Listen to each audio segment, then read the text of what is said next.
¿Qué pasaría si la Biblia que conoces estuviera incompleta? Libros enteros perdidos.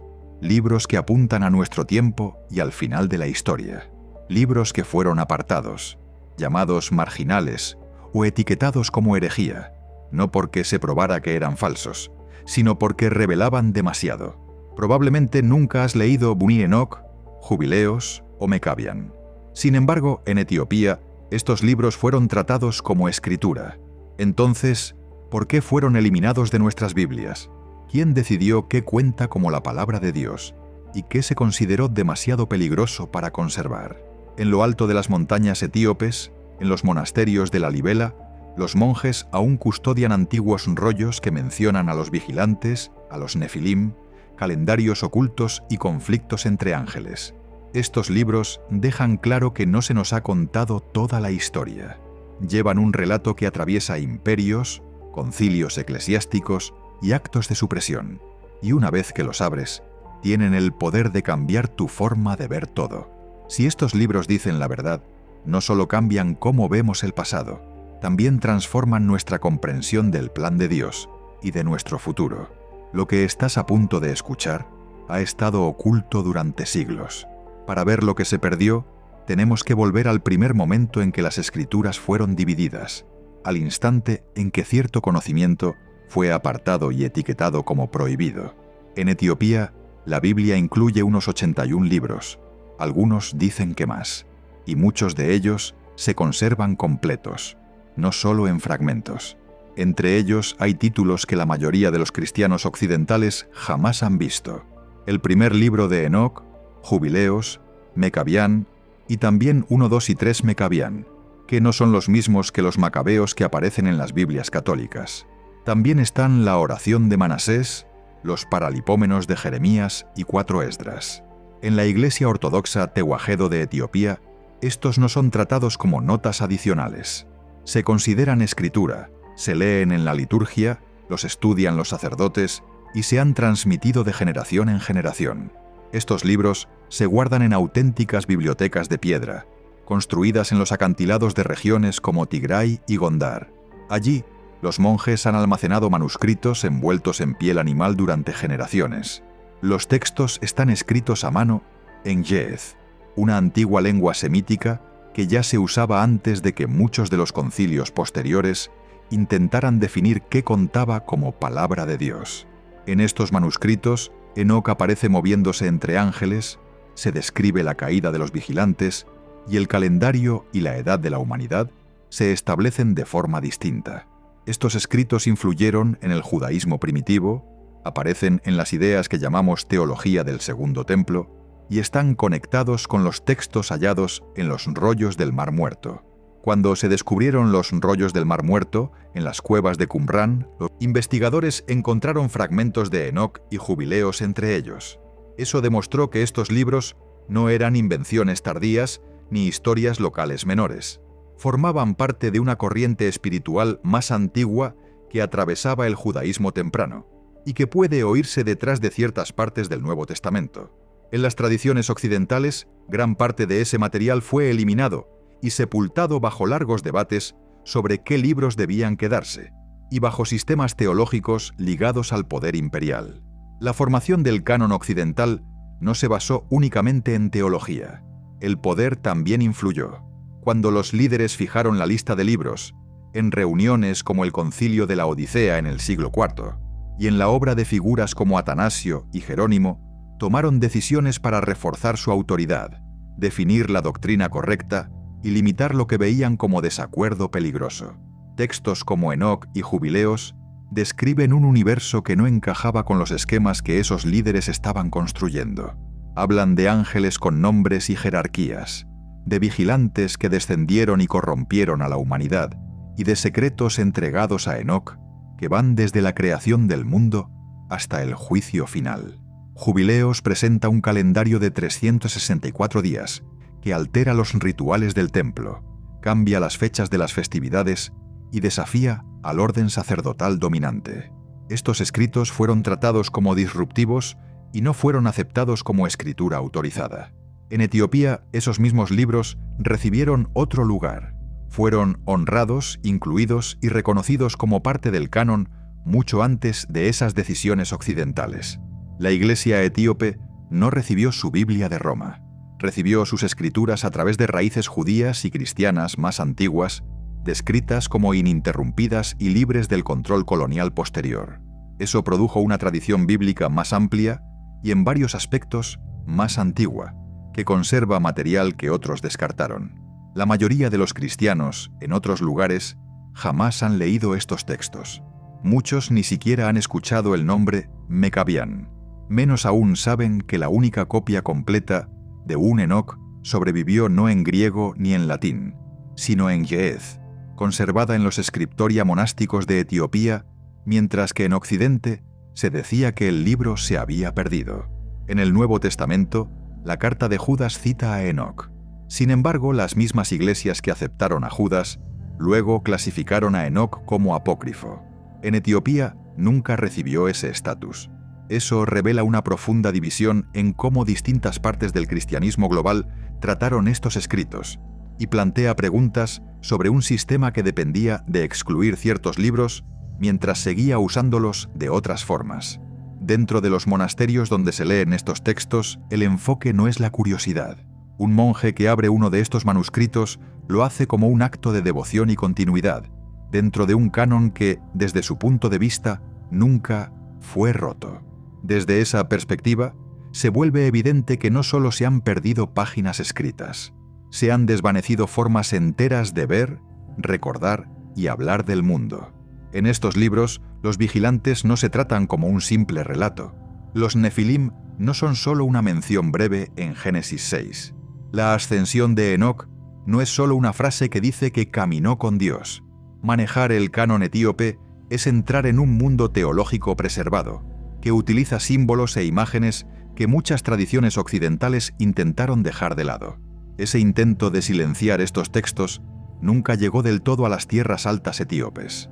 Los libros fueron copiados a mano, envueltos en cuero, escondidos durante invasiones, protegidos en tiempos de presión colonial, y aún se leen en voz alta en las iglesias hoy. Esto obliga a examinar con seriedad la forma de cristianismo que muchos de nosotros hemos recibido. Si nuestro canon fue formado excluyendo material, debemos preguntarnos si realmente puede considerarse completo. Los antiguos manuscritos descansan ahora en estantes, con encuadernaciones agrietadas y tinta desvanecida, pero su contenido sigue vivo. No son solo objetos de museo, funcionan como advertencias, como llamados, como mensajes que esperan ser escuchados. Es natural preguntarse quién gana cuando estos escritos se mantienen ocultos, y qué podría suceder si vuelven al centro del debate. Esto no es solo una cuestión de qué títulos están en una Biblia, es una cuestión de confianza, de cómo se ha manejado la historia, de herencia espiritual, y de si estamos dispuestos a escuchar lo que fue custodiado por comunidades fuera de las tradiciones que la mayoría de nosotros conocemos. Muy pocas personas se detienen a preguntar por qué la Biblia de Etiopía incluye estos libros adicionales, o por qué causaron tanto temor. Para entenderlo, debemos mirar lo que realmente dicen Enoc y Jubileos. En su interior no solo encontramos relatos antiguos, encontramos afirmaciones que confrontan la forma en que muchas personas han entendido la Biblia y la historia. El libro de Enoc y el libro de los Jubileos describen un universo lleno de seres espirituales que no siempre permanecen en su lugar. Hablan de vigilantes que abandonan su deber, de secretos escritos en tablillas celestiales y de un juicio planeado antes de que se diera la ley en el Sinaí. Estos escritos no se presentan como material secundario suave, sino como revelaciones poderosas que, según el texto, fueron resistidas por quienes temían su impacto. Sin embargo, sobrevivieron íntegros en Etiopía, copiados y resguardados como enseñanza verdadera. En la Biblia, el Génesis dice que Enoc caminó con Dios y desapareció, pero en Primer Enoc es mucho más que una línea breve. Se lo muestra como vidente, juez y profeta que entra al cielo sin morir y recorre sus distintas partes. Ángeles lo guían por los depósitos de nieve y granizo, por las sendas de las estrellas, pasando por las prisiones donde se retiene a los espíritus rebeldes, y hasta el trono desde donde vendrá el juicio. Escribe lo que ve. El libro lo muestra profundamente estremecido por lo que se le revela. En el centro de la visión de Enoc hay una crisis previa al diluvio. Ángeles llamados vigilantes descienden a la tierra y tienen relaciones con mujeres humanas. Sus hijos son los Nefilim, llamados gigantes y héroes de antaño. Estos seres causan daño. Los vigilantes enseñan a las personas habilidades prohibidas, incluyendo hechicería, armas, métodos de seducción y astrología. El resultado es que el mundo cae en desorden, no solo por el pecado humano, sino porque se ha cruzado el orden espiritual mismo. A Enoc también se le muestra lo que les ocurre a estos ángeles. Los ve encadenados, retenidos en la oscuridad hasta el día en que serán juzgados. A Enoc se le da aún más. Se le muestra una figura futura, llamada el elegido y el Hijo del Hombre. Esta figura se sienta en un trono de gloria, juzga a los poderosos y restaura la creación. Aparece junto al anciano de días, honrado y temido. El lenguaje recordará a muchos las visiones de Daniel, las escenas del Apocalipsis y frases usadas en los Evangelios, pero en Enoc estas imágenes se presentan como visiones más antiguas. Eso plantea preguntas sobre lo que significa que una figura mesiánica exista en el cielo antes de aparecer en la tierra, y sobre lo que se pierde al dejar a Enoc de lado. El libro también describe el tiempo mismo. A Enoc se le muestran las divisiones de la historia, el futuro de las naciones y los movimientos de las luminarias celestiales. Se le entrega un calendario solar de 364 días, que el texto dice que proviene del cielo, y está vinculado al tiempo de Adán y Noé, antes de que el tiempo fuera corrompido. Desde allí, el enfoque pasa naturalmente a Jubileos. Jubileos suele llamarse el pequeño Génesis, pero su contenido es amplio. Reescribe las historias de la creación, los patriarcas y el Éxodo, tal como son explicadas a Moisés por un ángel en el monte Sinaí. Expone la historia en bloques de 49 años llamados Jubileos, y presenta el tiempo como algo ordenado y revelado. Afirma que la humanidad no solo ha fallado moralmente, sino que también ha revelado al apartarse del patrón de 364 días que Dios estableció.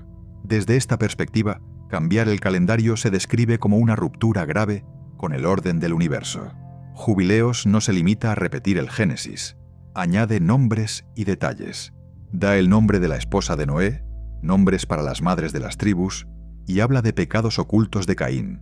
Describe una lucha entre fuerzas angélicas que influyen en las decisiones humanas. Presenta a Satanás bajo el nombre de Mastemá, no solo como una serpiente en un jardín, sino como un acusador al que se le permite poner a prueba a Abraham y desviar a las personas. Habla de tablillas celestiales donde se registra cada acción, y donde la historia se escribe antes de que ocurra. Esto plantea preguntas directas sobre el libre albedrío, sobre cómo funciona la historia y sobre enseñanzas comunes acerca de la salvación si el tiempo ya está escrito de ese modo.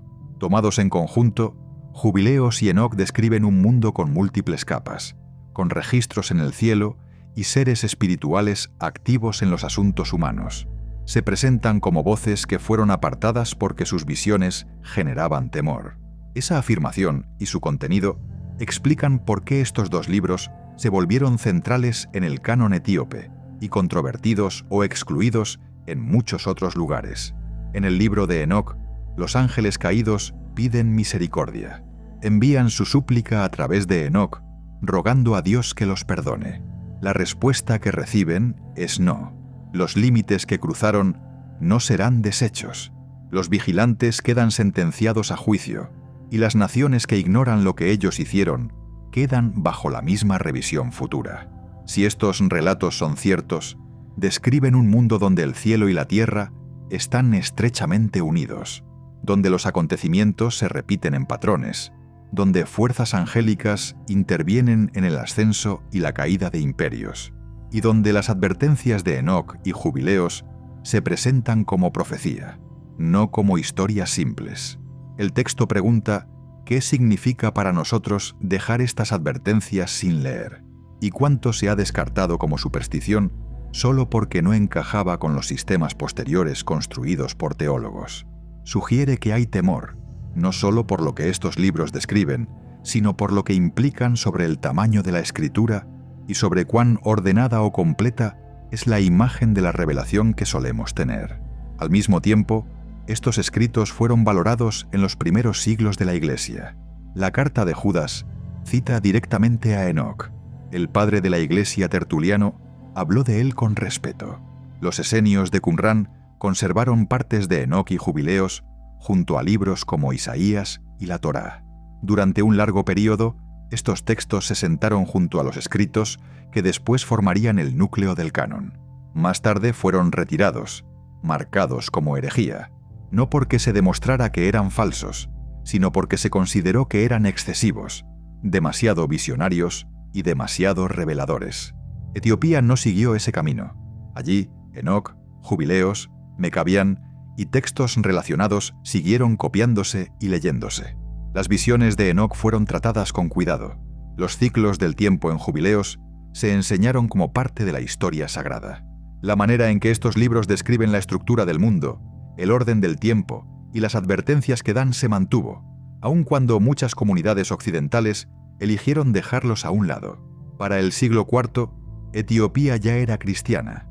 Según la tradición, 2 jóvenes sirios, Frumencio y Aedesius, llevaron el Evangelio al rey Ezana en Aksum. Lo que dejaron atrás no fue solo fe, sino escritura que no tenía que coincidir con los patrones romanos. A medida que el cristianismo se extendió por Nubia y las tierras altas etíopes, el canon en esa región creció conservando libros que otros estaban abandonando. Enoc fue recibido no como una leyenda, sino como un texto clave. Jubileos fue tratado no como una obra secundaria, sino como parte de la comprensión del pacto. En el siglo XIV, una obra llamada El Kebra Nagast, La Gloria de los Reyes, tomó este canon más amplio y lo vinculó directamente a la identidad etíope. Cuenta que la reina de Saba tuvo un hijo, Menelik, con el rey Salomón, y que este hijo llevó el Arca de la Alianza a Etiopía.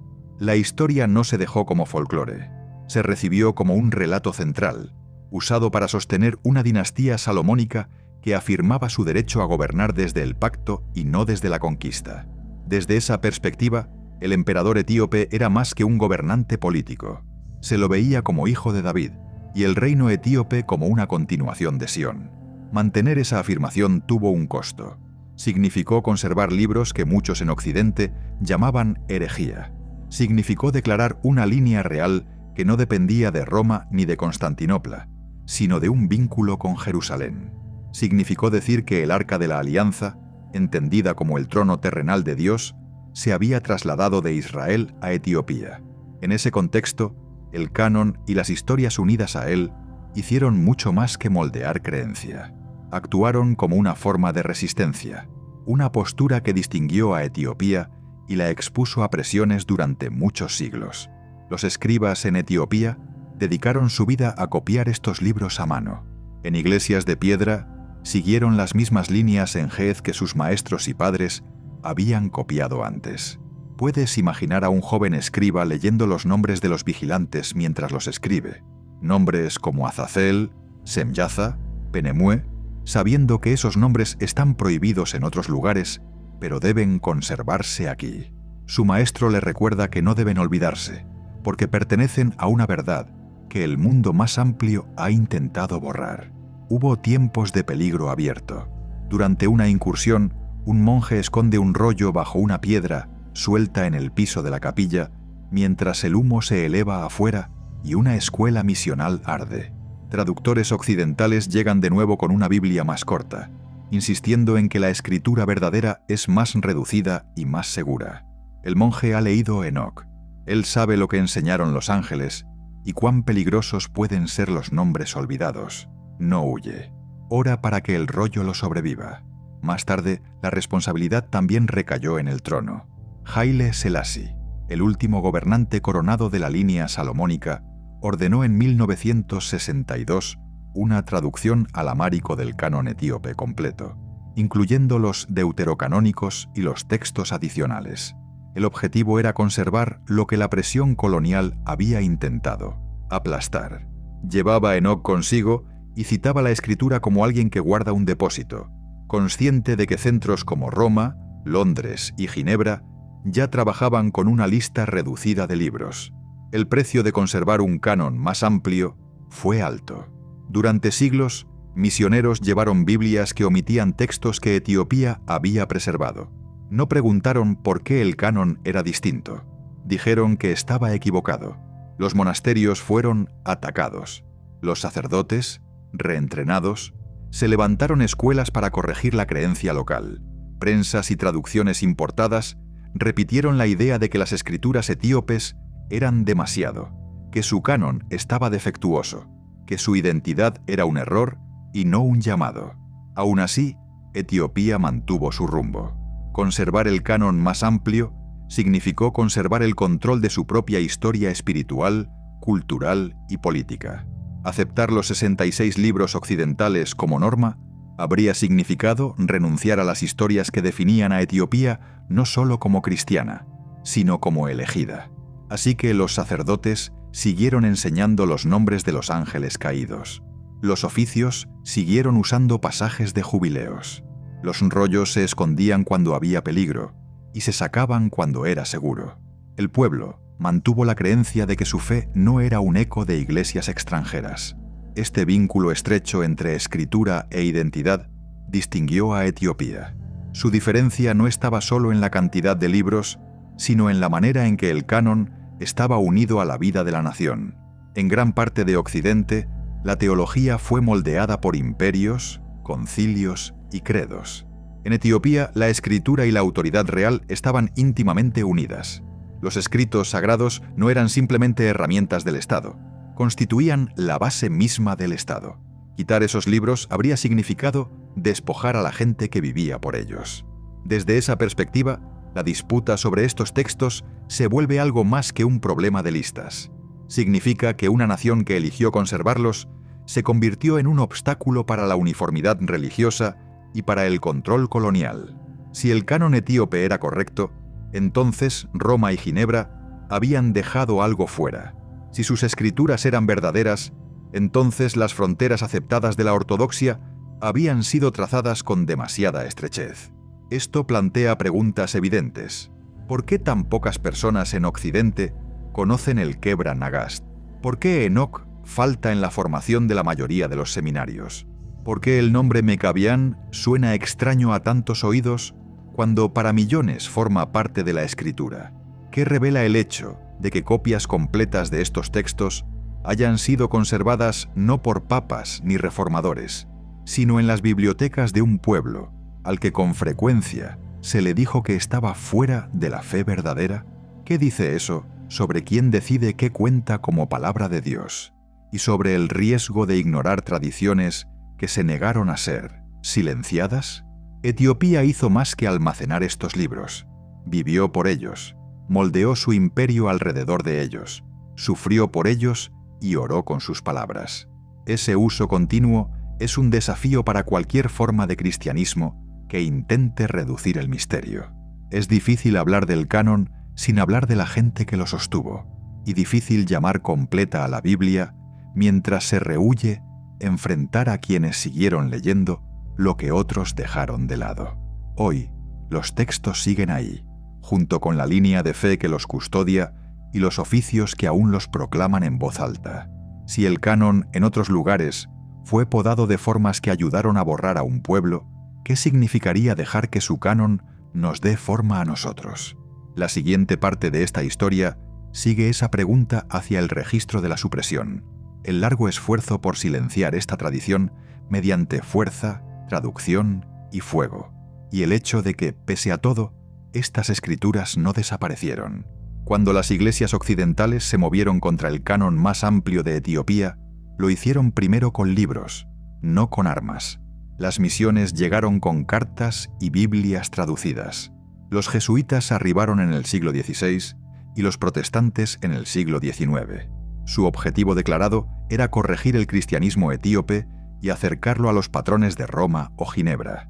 Usaban Biblias impresas reducidas a 66 libros y presentaban estas como el estándar verdadero. En los lugares a los que llegaban, Enoc aún se cantaba, Mecabián se usaba en la oración, y Jubileo se leía desde púlpitos de piedra. Los visitantes llamaban a estos textos adiciones. Los etíopes seguían llamándolos escritura. Este choque pasó rápidamente de la enseñanza al control. Los grupos occidentales invirtieron dinero en nuevas traducciones, fundaron escuelas e imprimieron Biblias que omitían a propósito los libros deuterocanónicos etíopes. A los niños se les enseñaba que los textos de sus padres eran anticuados y que las nuevas Biblias importadas eran las correctas.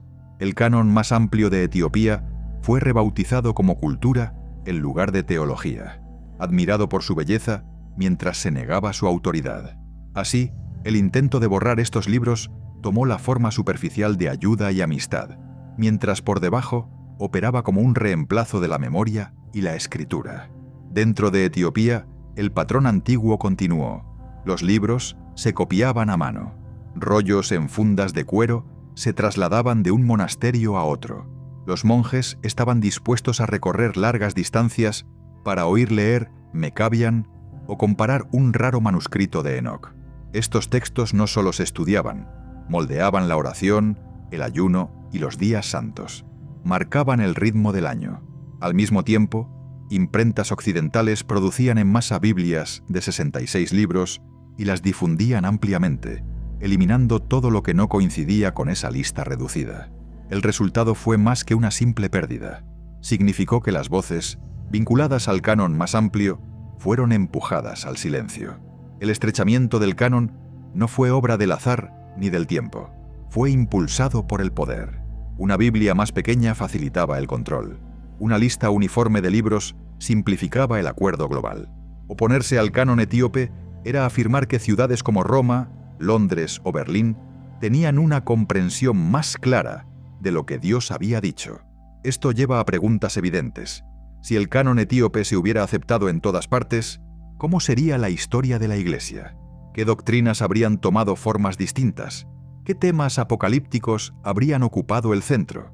¿Qué pasaría si las historias de los ángeles caídos en Enoc se enseñaran junto a las cartas de Pablo? ¿Y si el calendario detallado de jubileos hubiera dado forma a la enseñanza común sobre el fin en lugar de ser ocultado? El esfuerzo por eliminar estos textos fue activo, no pasivo. Formó parte de un rediseño planeado del cristianismo global, y Etiopía bloqueó ese plan. Hubo actos abiertos de resistencia. Algunas iglesias rechazaron dinero occidental antes que abandonar sus libros. Algunos grupos dirigieron escuelas en secreto donde aún se enseñaba el canon completo. Esas decisiones tuvieron un costo en influencia, conexión y reputación. Pero continuaron, porque renunciar al canon habría sido renunciar al núcleo de su identidad. A menudo se elogia a la iglesia etíope por ser muy antigua, pero rara vez se pregunta qué escrituras conservó en realidad. Se reconoce su resistencia, pero los libros que la ayudaron a resistir suelen ser ignorados. Al mismo tiempo, el grupo que protegió estos textos ha sido con frecuencia marginado de la teología moderna. Hay una ironía en eso. Las iglesias occidentales hablaban como si llevaran la palabra de Dios a Etiopía, aunque Etiopía ya llevaba su propia forma de esa palabra mucho antes de que Occidente hubiera definido su lista de libros. Esa forma etíope no era débil, era más plena y más antigua, y esa plenitud fue tratada como un problema.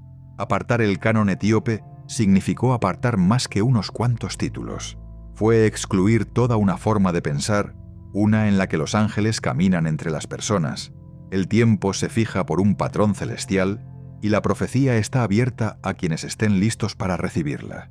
Ese tipo de mundo no podía ser fácilmente controlado desde fuera, así que fue descartado.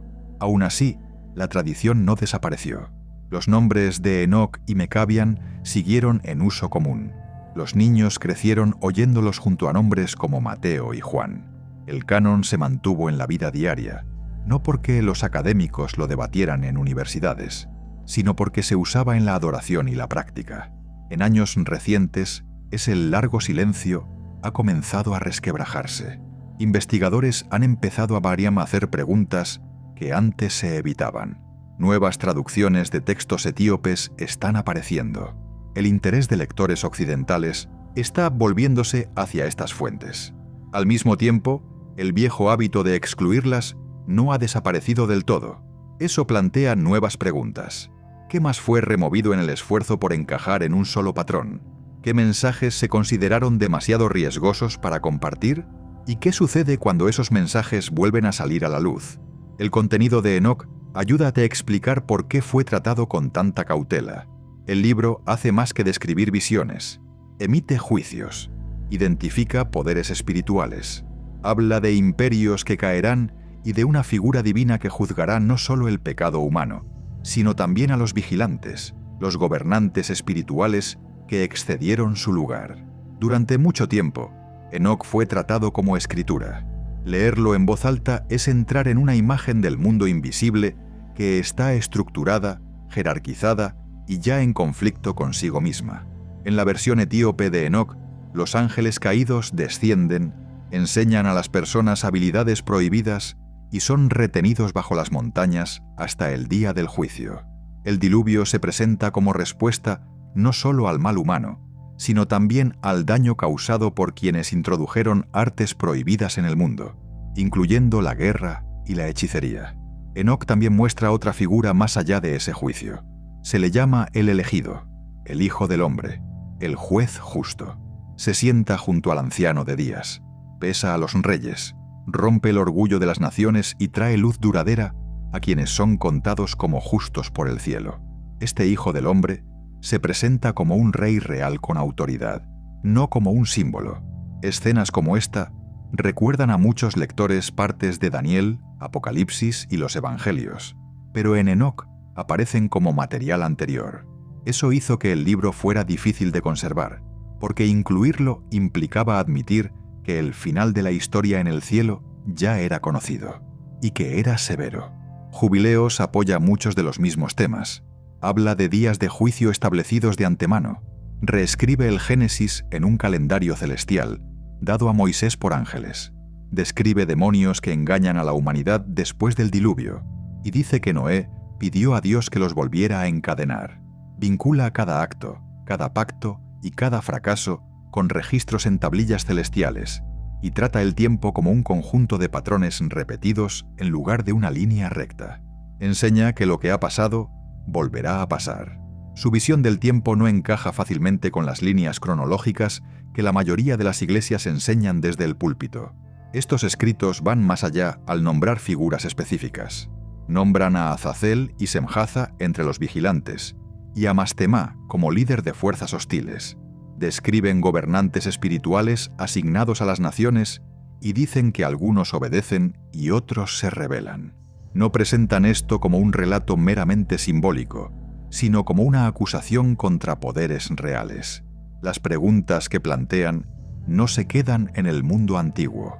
Cuando observamos las tensiones actuales entre naciones, la expansión de la vigilancia y una tecnología que avanza más rápido que los acuerdos morales, podemos entender por qué algunas personas se sienten atraídas por textos que afirman que la historia está moldeada por más que fuerzas visibles. Hay un deseo no solo de religión en general, sino de un marco claro que pueda dar sentido al desorden. Enoc y Jubileos ofrecen un marco así, pero no es amable. Dicen que el caos tiene razones, es permitido, tiene consecuencias y sirve como advertencia. Dentro de Etiopía, estos libros se leen con cuidado.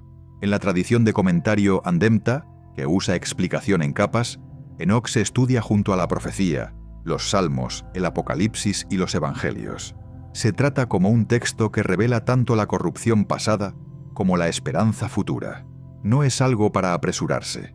Cada pasaje se pondera lentamente y se considera su lugar en el patrón más amplio de la Escritura antes de ser enseñado. Enoc y Jubileos fueron tratados como peligrosos, no porque se demostrara que fueran falsos, sino porque hablan con demasiada claridad. No dejan mucho espacio para ideas vagas o seguras. Muestran que la humanidad no es el foco principal, sino parte de un conflicto mayor. Se nos presenta como escenario de lucha y como testigos. Estos textos fueron reprimidos durante siglos, y sin embargo, están de vuelta. Se están traduciendo, enseñando y leyendo nuevamente. Algunos ven este regreso como parte de los mismos patrones que describen los libros, con los vigilantes y el Hijo del Hombre no olvidados, sino vigilados. En seminarios de Europa y Norteamérica, Ahora hay reuniones y cursos sobre la tradición enóquica.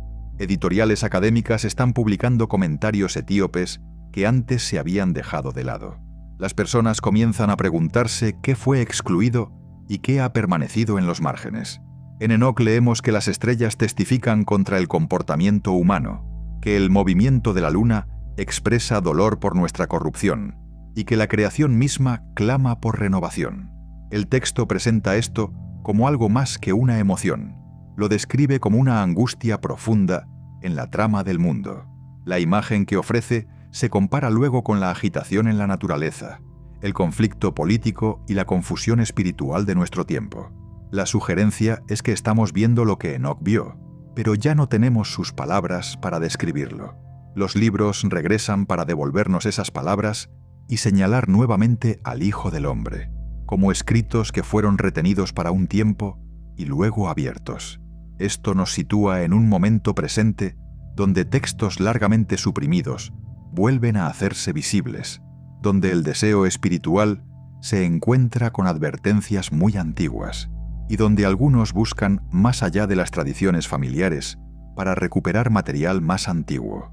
Enoc y Jubileos no ofrecen consuelo, traen filo. Una vez que un lector los ha asimilado, no se dejan de lado con facilidad. El hecho de que se lean nuevamente en universidades, iglesias y conversaciones privadas apunta a un cambio.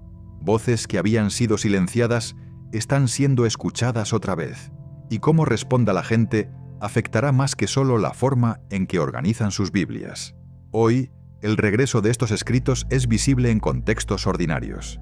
El libro de Enoc, una vez tratado en Occidente como herético, se comparte en archivos digitales y nuevas ediciones impresas. Jubileos, reprimido bajo las listas canónicas occidentales, se discute en grupos de teología y es leído por la noche por personas que sospechan que nunca debieron habérselos ocultado. En Addis Abeba, un teólogo etíope, el Dr. Tesfaye, trabaja en una sala de estudio rodeada de libros y rollos. En su escritorio, una pantalla muestra un manuscrito escaneado de un monasterio en la región de Tembien.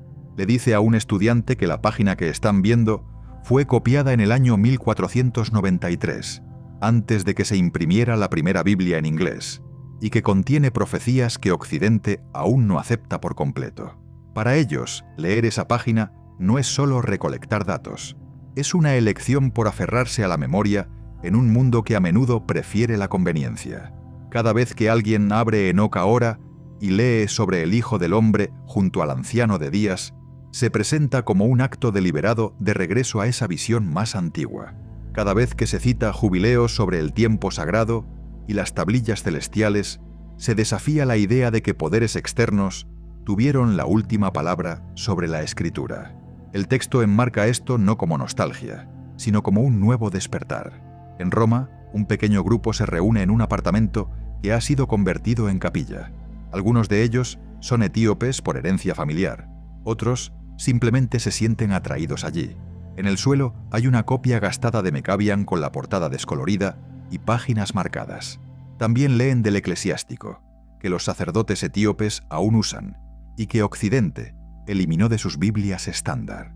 El Eclesiástico ofrece dichos sobre honrar a Dios, mantener la humildad y vivir bajo el orden divino. Una mujer lee la historia de los combatientes macabeos como personas que no fueron solo soldados, sino rebeldes espirituales. La sala queda en silencio porque la descripción se siente cercana a su propia situación. Alguien dice: «Esto somos nosotros. Esto es lo que no querían que supiéramos». Escenas como esta se están multiplicando. Académicos que antes habían relegado el canon etíope están regresando a él. Paneles en conferencias importantes lo discuten.